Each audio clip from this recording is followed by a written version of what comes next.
How's it going, everyone? So about 2 hours ago, 1 or 2 hours ago, the Sword Art Online update dropped for Anime Rangers X. I'm going to do my usual review for the update, hopefully make it quick this time. I say that every video, it doesn't turn out to be quick at all. I'm actually enjoying this update so far. We got Sword Art Online units. I haven't watched Sword Art Online. You guys let me know if I should watch it or not. I'll just say that. We got new story and ranger stages. Not really much to say about that. I think the map is fine. That like boss, that wolf thing or whatever, I think the model's pretty bad. I'm not gonna lie. I don't think it looks the best, but I mean, because of 2 and 3x speed now, you get through those stages really quick, and the ranger stages are the unit and I believe some more gear. Next thing I'm gonna go over, again, trying to go quick, going back to the units, I believe 2 units are on banner, which is Asuna and Immortal Captain. I don't know who that is from the anime. It took me forever to get Immortal Captain, which I hate, but I can't control that. But we got those 2 units on banner. Kirito, is that his name? Kirito you get from dungeons, which I will go over in a sec. I do like that game mode. But first I'm going to go over the Rift game mode, which is new game mode. This is very difficult, at least for solo. And I actually don't know if it's possible to fully complete solo, which is kind of annoying, but it was actually making me think about my teams and how I should be, and not just auto playing. Like even Crimson Owl, the best unit in the game, at least like as I know of right now, haven't tested the new units, she still wasn't holding up. I mean, there's so many enemies and they have a lot of health, and I really do think this mode actually needs a team.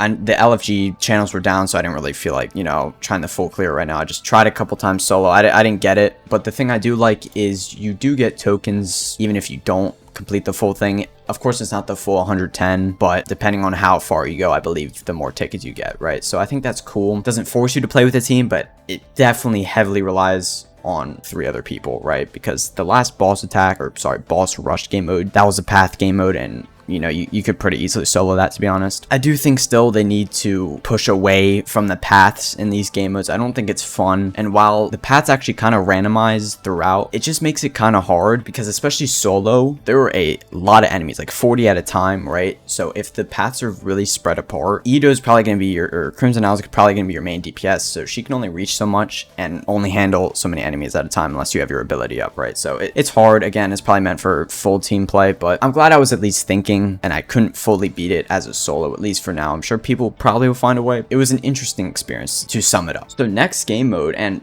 I think the main game mode people are really playing or paying attention to be honest, is the dungeon game mode. This is basically a replacement for the boss attack mode, which was removed last update. A lot of people were pretty mad about that, so was I, but after the devs, you know, talked about it a little more, I get why they removed it. This game mode is kind of like Infinity Castle, where you have to rise in stages. There's 3 difficulties. Everybody's probably playing the max difficulty game mode. Like, there's no point in really playing easy or normal, but either way, you keep going up in stages, and there's different debuffs that enemies can have, which I haven't actually read them, but reading them now, they're actually pretty interesting, to be honest. And I just found a bug where my full screen is going completely gray because I keep hovering over them. And I also noticed a bug where if somebody places a portal in like a public mode, that you cannot, you're like soft locked and you can't do anything, you can't press anything, which is annoying. Yeah, I'll put some gameplay up on the screen of this game mode. I'm on I'm on room 20 as of recording. I'm not playing right now, but it's starting to get pretty hard, and this is a very good way to get rewards. You can get wooden chests up to platinum chests, and this is actually how you get Kirito. It's going to be a 2% from the platinum chest, but you get a lot of mega punks, you get a lot of rerolls, good amount of stack keys, you even get a good amount of gold, other than, you know, farming portals and selling them. But there's also milestones, which you get for reaching incremental levels, and make sure you actually claim them. I'm doing that right now. You have to actually click on the little tiles to claim the rewards. Really cool game mode. Sure, it's pretty macro heavy, but it's actually kind of interesting to go through just some of the stages, and I'm sure it gets pretty difficult as higher up. I'm sure people were struggling with like wave 30 and stuff, which I was seeing in the Discord. I was trying not to look in the Discord too much, but you know, couldn't help myself. So another cool addition to this game mode is a global leaderboard. Another reason to compete or just play the game mode, right? Try to get up the leaderboard. So overall, I think this is probably a better replacement than boss attack. Kind of engaging. I'd say boss attack was actually kind of cool because as newer units came out, there's more ways to do damage. There's different lineups you can do, different upgrade paths, kind of like that, but it's out of the game now. While it's a little tragic, you know, again, it is what it is, right? So so we got a, I say needed Aizen rework. Moving on to the next subject. I'll put his passives up on screen. I think they're cool, but to be honest, I really liked how they did the passives last time. I just thought that it was really hard to make use of all those passives, and I think they could have tweaked the former passives a little more to be usable and manageable. But we got these new passives, and I was using him a little, but I can't really tell if he's crazy meta. But I mean, with him with Sovereign, you know, definitely solid. There was a new Soul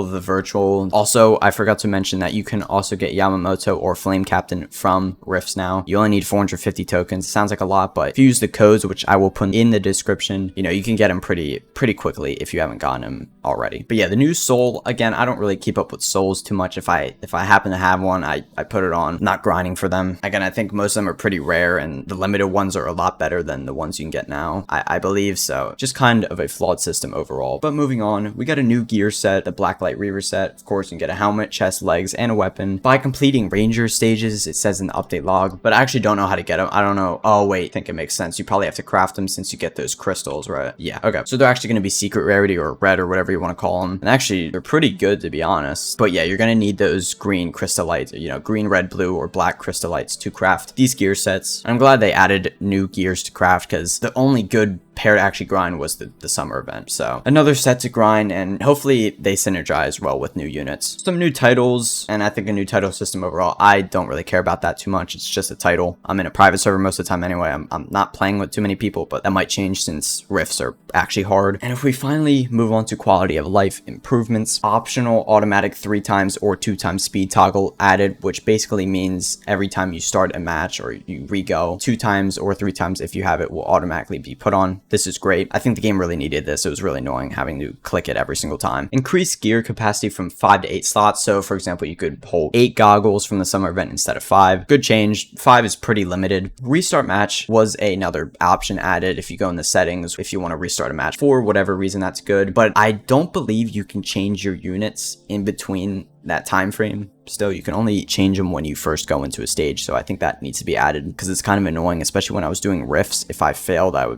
wanted to change my my team loadout, I would have to go back to the lobby. So it's kind of like pointless at some points, which is a little annoying, but hopefully they add that in the future. Automatic selling of mythic units enabled via settings, good, because most mythic units on banner just aren't good anymore. It kind of sucks, but you know, hopefully there are some good ones in the future. And I'm talking about like the older units. You can now increase your collection bag size, which is good. It's either, if you go in your inventory, you hit the little plus by your capacity. It's either 149 Robux, nobody's paying that, I hope not, or 10k gems, which, you know, is a little more feasible. But I just realized you can't click out of it, so you either hit the Robux or 10k gems. I don't know. I guess you can hit the buy with Robux to close the prompt, but that's a little annoying. And I think this is everyone's favorite, but you can now watch ads in the AFK chamber to boost your rewards. Who doesn't want to watch some ads? I got no comment on that. And I also made a little mistake in the beginning of the video. I think I said dungeons were replacing boss attack, but the rift mode is actually supposed to replace it, since you can buy infinite, you know, trait rerolls, stat keys, mega punks, whatever you want. But again, this is a pretty hard mode, so you're going to probably need to play with people. Again, I don't really know how you're supposed to beat this solo. Even with Crimson Owl, you can't kill everything on the field, and the paths are definitely hard to manage. So maybe I'm just bad, you know, that could be the case. But I'm gonna start to wrap it up there. Overall, this was a good update, I say. This is definitely better than the last one. Probably one of the better Boss Studio updates that the development team has added to the game. I'm not a Sword Art Online fan, but most of the time, at least when it comes to this game, the anime that is related to the update doesn't matter too much. But of course, if I've watched something, you know, I'm a little more excited. Again, I can go either or, right? So, you know, good quality of life improvements this update. I feel like they could also change the upgrading system in game, the auto upgrading system, so that say you have 2 units that are being auto upgraded, it auto upgrades one first and then goes to the next unit instead of trying to upgrade both at a time. I feel like if you could tweak a certain, you know, setting tab so that you have more specific upgrading patterns, that would be great. But other than that, yeah, the dungeon game mode is cool. Rifts, I still have to play around with them more. We'll see if there's soloable in the near future. I didn't find a way. I played it for a decent amount. Again, cool that I actually had to use my brain for once in this game. That's probably the one and only time I've had to actually think. So props to the dev team for that. Let me know what you guys think of this update. Any suggestions you have for the game as a whole. Let me know if you got any of the new units so far, how they are. Other than that, I'm going to end the video. And a little extra note, I'm not going to be uploading for a couple days, but when I'm able to, I'm going to probably start a series for Anime Vanguards. It's not going to be like anything crazy, but just probably like a more chill real series, you know, actually playing the game, right? Unless they decide to update this upcoming weekend, then plans might change a little bit, but I'll try to start a series and get that out for you guys if you're a fan of Anime Vanguards or just my channel in general. But either way, let me stop the yapping and I'm gonna end it there. I'll see you guys in the next video. Peace.